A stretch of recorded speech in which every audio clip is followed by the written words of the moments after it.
भारत माता की भारत माता की वंदे वंदे। আজি প্রেস মিটের উদ্দেশ্য হচ্ছে গত 17 তারিখ কালীমেলার বসবাসরত শ্রী ননীগোপাল বিশ্বাস মহাশয় উনি দেহ রেখেছেন। ওনার দেহ রাখার পরে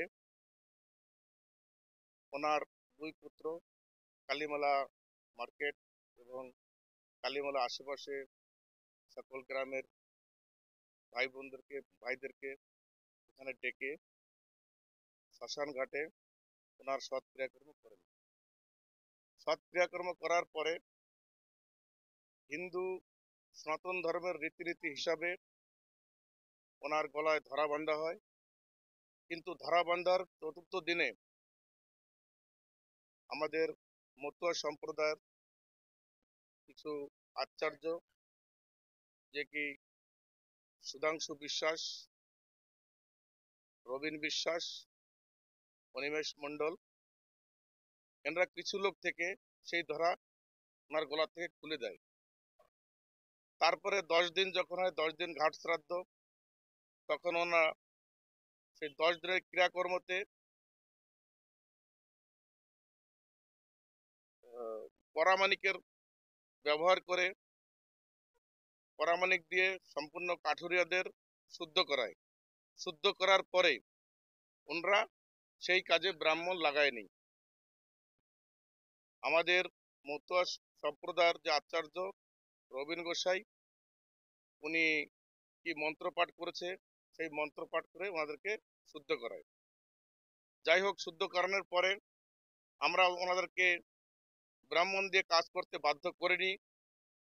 যখন 13 দিন হয় তখন ওনারা তার পরের দিন যে জ্ঞাতি ভোজনে ওনারা সবাইকে নিমন্ত্রণ করে এবং জ্ঞাতি ভোজনের জন্য ওনার ঘরের সামনে টেন্টের আয়োজন করে, সম্পূর্ণ রাস্তা জুড়ে টেন্ট করে এবং ওনার ঘরের পাশে শিব মন্দির থাকে, সেই শিব মন্দিরকে জড়ে টেন্ট করে। তখন কালীমেলা এবং কালীমেলা আশেপাশে থাকা সম্পূর্ণ গ্রামের ছেলেরা আমাকে ফোন করে, দাদা, যে ওদের তো ব্রাহ্মণ দিয়ে কাজ করেনি, ওদের অসুখ আছে, তবে ওরা মন্দিরের সঙ্গে শিব মন্দিরের সঙ্গে জুড়ে টেন্ট করছে, এটা তো ঠিক না। তখন আমি বলছি, ঠিক আছে, তাহলে তোমরা গিয়ে ওখানে বলো ওদেরকে যে আপনারা ব্রাহ্মণ দিয়ে কাজ করেনি, ঠিক আছে, কিন্তু আপনারা অসুস্থ অবস্থায় আছেন, আপনারা শিব মন্দিরের সঙ্গে টেন্ট লাগিয়ে কাজ করেন না, টেন্ট খুলে দেন। যখন ছেলেরা যায়, যাওয়ার পরে ওনারা খুলতে বাধ্য হয় না এবং যে ছেলেরা যায় তাদের উপরে ধমকা ধমকি, কলার ধরে ঝাঁকাঝাঁকি, গালিগালাজ বহুত কিছু সেই ছেলেদের উপর অত্যাচার করে। অত্যাচার করার পরে যখন আমাকে ফোন করে, তখন আমি থানায় ফোন করে আইএসসি কে বলি, স্যার, ওরা সর্বজনীন জায়গায় এরকম রাস্তার উপরে টেন্ট লাগায়, তো আপনি ছেলেরা ওখানে গেছে, আপনি টেন্টটা একটু খুলে দেওয়ার ব্যবস্থা করেন। তখন সেখানে এসআই যায়, কাজ হয়নি, এসআই স্যার যায়, কাজ হয়নি। যখন এসআই স্যার যায়, কাজ হয়নি, তারপরক্ষণে আমি সেখানে যাই। যাওয়ার পরে এর আগে ওরা বলছে, যদি কোনো এক বেটার জন্ম হয়ে থাকে, এক বাপের জন্ম হয়ে থাকে, সে আসে টেন্ট খুলুক, এখানে আমাদের কাজে বাধা দিক। যদি কেউ মাছ দুধ খায় থেকে, সে যেন আমাদের সামনে আসে। এ ধরনের গালিগালাজ এবং আরো নোংরা ভাষায় গালিগালাজ, যেগুলো কি আপনাদের সামনে বলা যাবে না, গালিগালাজ করছে। তারপরে আমি যখন গেছি, আমি একটু উত্তক্ত অবস্থায়, যে কথাগুলো শোনার পরে আমি একটু উত্তক্ত হই। উত্তক্ত হয়ে যাওয়ার পরে তখন পুলিশ প্রশাসন ছিল ওখানে। আমি বলি পুলিশদেরকে, স্যার, এই টেন্টটা তো আপনার সম্পূর্ণটা সমাজ বিরোধী, রাস্তার উপরে টেন্ট করা হয়, মন্দিরের সঙ্গে টেন্ট করা হয়, এই টেন্টটাকে আপনি খুলে দিন। তারপরে যে টেন্ট লাগিয়েছে সেই টেন্ট খুলেছে। এইবার আমার যে ভিডিওগুলো ওনারা ভাইরাল করেছে, সেই ভিডিওগুলো, সেই ভিডিওর আগেরও ভিডিও ছিল, ওনাদের বাড়ির সিসি ক্যামেরা আছে, খালি শুধু আমার ভিডিওটা কেন ভাইরাল করলো? এর আগে যে ওনরা যে কমিটির ছেলেপেলেদের উপর যে অত্যাচার করেছিল, সে ভিডিওটা কেন ভাইরাল করেনি? সে ভিডিওটা আমরা চাই। যাই হোক, এখন আসবো মতুয়া ধর্মের কিছু কথায়। মতুয়া ভক্তদের মধ্যে কিছু ভক্ত বলে আমরা হিন্দু না, আমরা মতুয়া।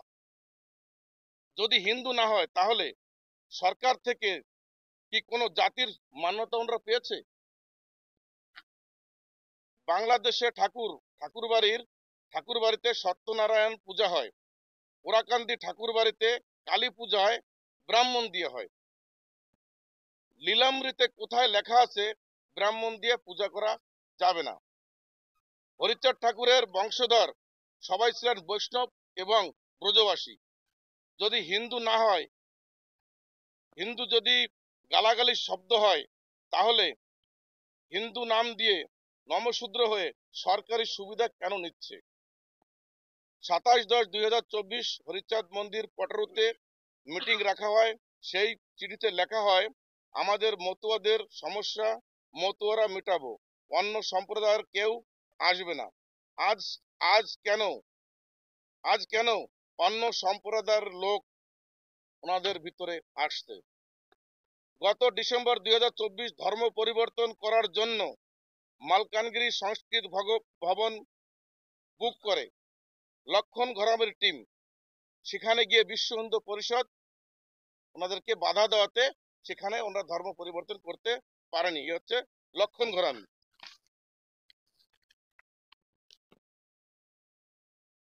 ননীগোপাল বিশ্বাস মহাশয়ের বড় ভাই শুক্লাল বিশ্বাস, ওনার নাতিনের বিবাহ হয় 73 নম্বর সুরেশ বিশ্বাসের সঙ্গে, কিন্তু সেখানে ব্রাহ্মণ লাগায়। কিন্তু শুক্লাল বিশ্বাস যখন মারা যায়